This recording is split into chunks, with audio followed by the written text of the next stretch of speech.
Hello students, तो हम आज की वीडियो में गोर्बाचेव और सोवियत संघ का विघटन टॉपिक को डिस्कस करेंगे, जो कि आपका दूसरा टॉपिक है। इससे पहले आई होप आपने सोवियत प्रणाली क्या थी उसको देख लिया होगा और आपको क्लियर हो गया होगा, जिससे अब आपको ये चीज़ें समझना थोड़ा आसान हो जाएंगी। ठीक है, तो क्या होता है कि गोर्बाचेव जो थे वो यूएसएसआर के लास्ट प्रेसिडेंट थे। ठीक है, या बोला जाए तो महासचिव थे या बोला जाए तो सेक्रेटरी थे। ठीक है, और उन्हीं के समय में हम क्या देखते हैं कि उन्हीं के समय में जो यूएसएसआर है वो विघटन की तरफ बढ़ना शुरू हो जाता है। तो यहां पर हमें यही चीज देखनी है कि ऐसा क्या क्या चीजें हुई। तो हम क्या देखते हैं कि गोर्बाचेव जो थे, मिखाइल गोर्बाचेव, वो व्यवस्था को सुधारना चाहते थे। ठीक है, क्योंकि जिस समय वो कम्युनिस्ट पार्टी के महासचिव बनते हैं उस समय यूएसएसआर सोवियत संघ बहुत ज्यादा पिछड़ा हुआ था। ठीक है, पश्चिम के देशों में सूचना और प्रौद्योगिकी के क्षेत्र में क्रांति हो रही थी। मतलब सूचना और प्रौद्योगिकी के क्षेत्र में क्रांति हो रही थी। अब भाई वहीं दूसरी तरफ जो यूएसएसआर था वो जरूरी चीजों के लिए भी सफर कर रहा था। ठीक है, आर्थिक और राजनीतिक आकांक्षाओं को जनता का पूरा नहीं कर पा रहा था। मतलब जरूरी चीजों की कमी थी और जनता के ऊपर बिल्कुल भी ध्यान नहीं दे रही थी सरकार। तो इसीलिए हम क्या देखते हैं कि सोवियत संघ को इसकी बराबरी में लाने के लिए उसने सुधार को जरूरी हो गए कि भाई अगर सोवियत संघ को उसके बराबरी में लाना है तो हमें रिफॉर्म करने ही पड़ेंगे, और अगर हमने रिफॉर्म नहीं करे तो इसकी वजह से सोवियत संघ कहीं ना कहीं पिछड़ जाएगा। और इसलिए हम क्या देखते हैं कि दो तरीके के रिफॉर्म लेकर आए। पहले पश्चिमी के साथ अच्छे संबंध करे, मतलब जो पश्चिम के देश थे उसके साथ जो रिलेशंस खराब हो चुके थे उन रिलेशंस को ठीक करा। दूसरा, सोवियत संघ को लोकतांत्रिक रूप देने और वहां सुधार करने का फैसला किया। और जो वहां पर आपने क्या देखा था कि जनता को बिल्कुल भी राइट्स नहीं थे, जनता बिल्कुल भी विरोध नहीं कर सकती थी। ठीक है, तो अब हम क्या देखते हैं कि जनता को थोड़े डेमोक्रेटिक राइट्स दिए गए। तो आपको ये चीजें देख के क्या लग रहा होगा कि कहीं ना कहीं ये वेस्टर्न कंट्री जो पूंजीवाद था उसकी तरफ कहीं ना कहीं झुकाव नहीं हो रहा है, क्योंकि वहां पर भी लोकतंत्र था। और हम क्या देखते हैं वहां पर भी हम क्या देखते हैं कि दूसरे देशों के साथ रिलेशंस पर ज्यादा फोकस करा जा रहा था। ठीक है, तो यहां पर भी यही चीज हुई। तो दो रिफॉर्म क्या क्या थे? पहला कि पश्चिम के देशों के साथ संबंधों को सामान्य बनाने, क्योंकि दुश्मनी उन्हीं देशों के साथ थी इसलिए। और हम क्या देखते हैं कि सोवियत संघ को लोकतांत्रिक रूप देने का प्रयास करा। इसको हम ग्लासनोस्त और पेरेस्ट्रोइका की नीति के नाम से भी जानते हैं, याद रखना, ग्लासनोस्त्र और पेरेस्ट्रोइका की नीति के भी नाम से जानते हैं। ठीक है, इन दोनों सुधारों को हम ग्लासनोर और पेरेस्ट्रोइका। अब इसके परिणाम क्या हुए अगर देखा जाए तो कहीं ना कहीं गोर्बाचेव ने ये बहुत अच्छे रिफॉर्म अपनाए थे, जिससे कहीं ना कहीं सोवियत संघ में सुधार आता भी। बट इसके जो परिणाम हुए थे उसका किसी ने भी अंदाजा नहीं लगाया था। ठीक है, जैसे पूर्वी यूरोप के देश सोवियत खेमे के हिस्से में थे। इन देशों की जनता ने अपनी सरकार और सोवियत नियंत्रण का विरोध करना शुरू कर दिया। तो पहला ही परिणाम क्या हुआ कि पूर्वी यूरोप की जनता ने, ठीक है, अपनी सरकार और सोवियत नियंत्रण का विरोध करना शुरू कर दिया।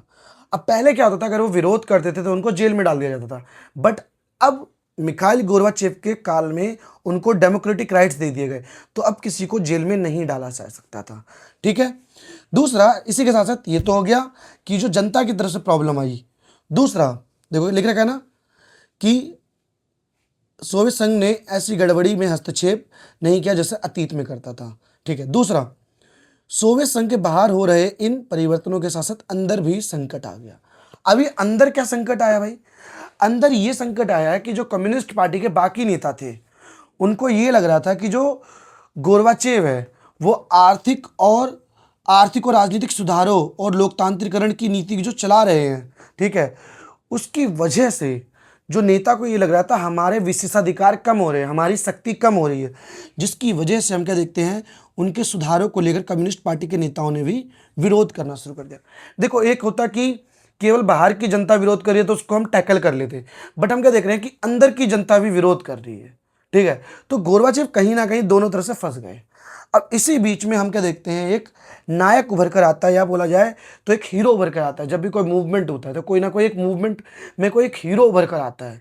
जब सरकार के खिलाफ लोग हो जाते हैं, ठीक है, तो जनता का नेतृत्व करता है। तो यहां पर भी हमें क्या दिखता है कि 1991 में कम्युनिस्ट पार्टी के गर्मपंथी ने गोरबाचेव का तख्ता पलट कर दिया। ठीक है, और इसके जो नेता थे वो कौन थे? इसके जो नेता उभर कर आए वो कौन थे? Boris Yeltsin. येल्त्सिन गर्मपंथियों में सब प्रमुख नेता थे जिन्होंने मिखाइल गोरबाचेव के तख्ता पलट में प्रमुख भूमिका निभाई थी। ठीक है, और गोरबाचेव ने, हम क्या देखते हैं, बोरिस येल्त्सिन जो थे, पहले मैं उनके बारे में बता देता हूँ, उसके बाद में बताता हूँ। बोरिस येल्त्सिन रूसी गणराज्य, यहाँ बोरिस येल्त्सिन आम चुनाव जीत कर आए थे। ठीक है, तो एक हीरो के तौर पर तो वैसे ही थे जनता के बीच में, और इन्होंने केंद्रीकृत नियंत्रण को मानने से इनकार कर दिया। ठीक है, अब होता क्या था, पूरे के पूरे यूएसएसआर को क्या करा जाता था? मॉस्को से कंट्रोल करा जाता था। मॉस्को मीन्स रूस की कैपिटल से पूरे के पूरे यूएसएसआर, मतलब 15 देशों के ऊपर रूल करा जाता था। बट उन्होंने सीधा बोल दिया कि भाई अब सेंट्रलाइज्ड कंट्रोल नहीं होगा, हम केंद्रीकृत नियंत्रण से मुक्ति चाहते हैं। अब जैसे ये अनाउंसमेंट उन्होंने करी, वैसे हम क्या देखते हैं, सत्ता मॉस्को से गणराज्य की तरफ खिसकने लगी। इसका सिंपल सा मतलब क्या है कि एक एक करके पूर्वी यूरोप के देश अपने आप को अलग करने की घोषणा करना शुरू कर देते हैं। क्यों? क्योंकि जनता का प्रेशर वहाँ पर बहुत ज़्यादा था, वहाँ की सरकारों के ऊपर जनता का प्रेशर बहुत ज़्यादा था, इसलिए उन्होंने अपने आप को एक एक करके अलग करना शुरू कर दिया। देखो लिखा हुआ है ना कि सोवियत संघ के उन भागों में हुआ जो यूरोपीयकृत थे, मतलब जो यूरोप से जुड़े हुए थे और अपने आप को संप्रभु राज्य मानते थे।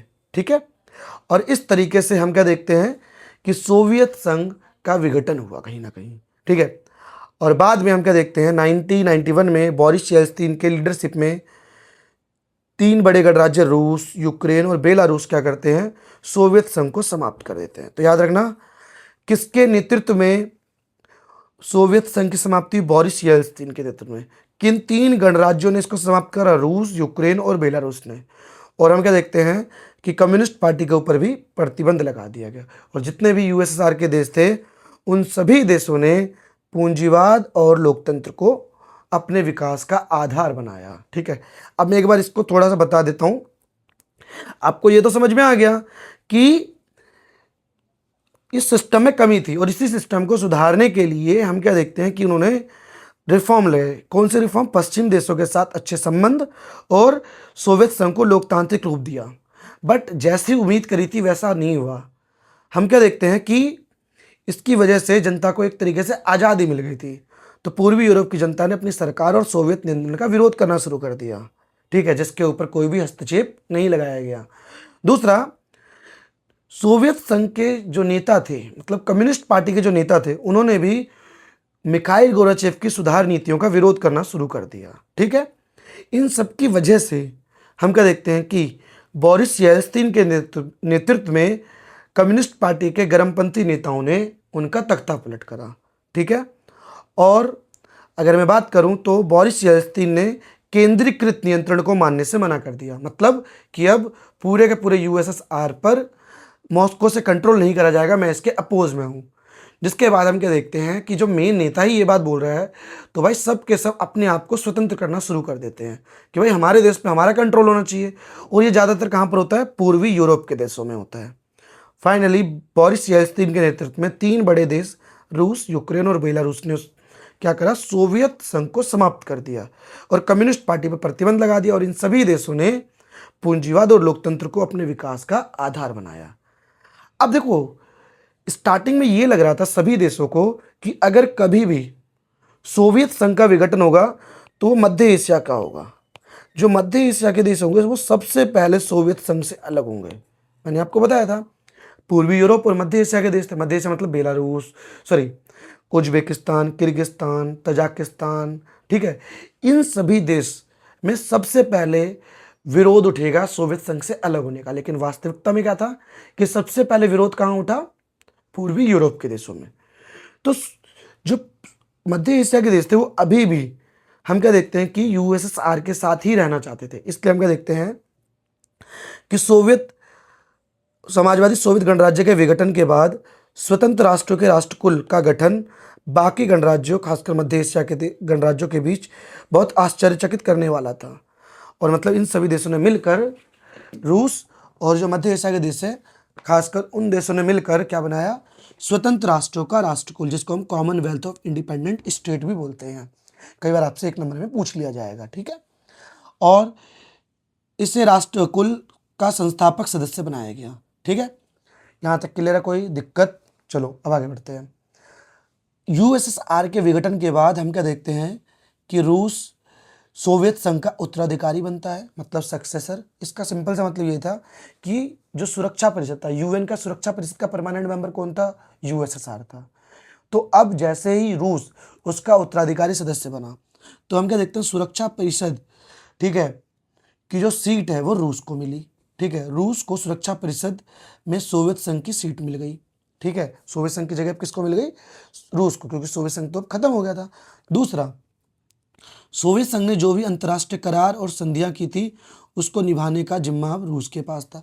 अब इंटरनेशनल लेवल पर बहुत सारे उसने करार करे होंगे, एग्रीमेंट्स करे होंगे, तो अब वो सारी की सारी रिस्पॉन्सिबिलिटीज किसकी है? रूस की, कि वो उसको करेगा। नेक्स्ट हम क्या देखते हैं, सोवियत संघ परमाणु संपन्न देश था, लेकिन हम क्या देखते हैं कि सोवियत संघ के विघटन के बाद रूस जो था एकमात्र परमाणु शक्ति संपन्न देश का दर्जा रूस को मिला, ठीक है। सभी देशों को न्यूक्लियर वेपन की टेक्नोलॉजी नहीं मिली, बल्कि रूस को ही न्यूक्लियर वेपन की टेक्नोलॉजी मिली और वही परमाणु संपन्न देश कहलाया, ठीक है। यहाँ तक आई होप आपको समझ में आ गया और ये टॉपिक यहीं पर खत्म होता है। आई होप आपको वीडियो समझ में आई होगी। वीडियो समझे तो वीडियो को लाइक करें, चैनल को सब्सक्राइब करें, साथ ही साथ कमेंट में अगर आपका कोई डाउट हो तो आप वो जरूर पूछें। मिलते हैं नेक्स्ट वीडियो में। Thanks for watching.